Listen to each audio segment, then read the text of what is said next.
Syidaralun, SMK PP Negeri Kutacane telah menghasilkan 18 produk-produk unggulan makanan olahan pangan sebagai hasil dari Wirausaha Muda Pertanian dan Produk Teaching Factory, Penumbuhan Wirausaha Muda Pertanian atau PWMP, Sekolah Pencetak Wirausaha atau SPW.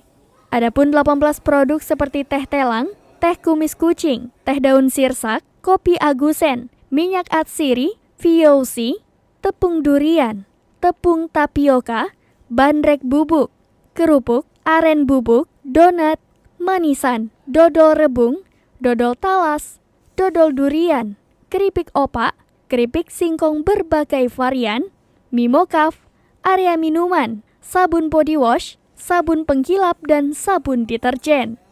Kepala SMKN PPN Kutacane, Muhammad SPMP mengatakan, produk SMK PPN Kutacane ini, pihak MPU dan BPOM akan memfasilitasi produk halal atau label halal, serta proses verifikasi, supervisi produk dan label halal yang akan dimiliki.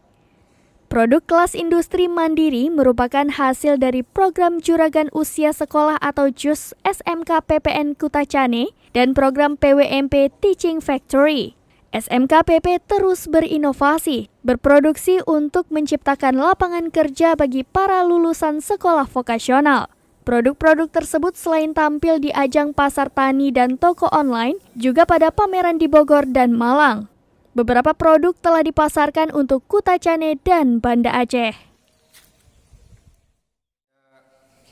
Sabun, ya sabun di sini deterjen ya dalam hal ini ada untuk pencuci piring, ada untuk pengepel lantai, kemudian ada untuk pencuci pakaian. Berikutnya apa lagi? Ada donat si cantik.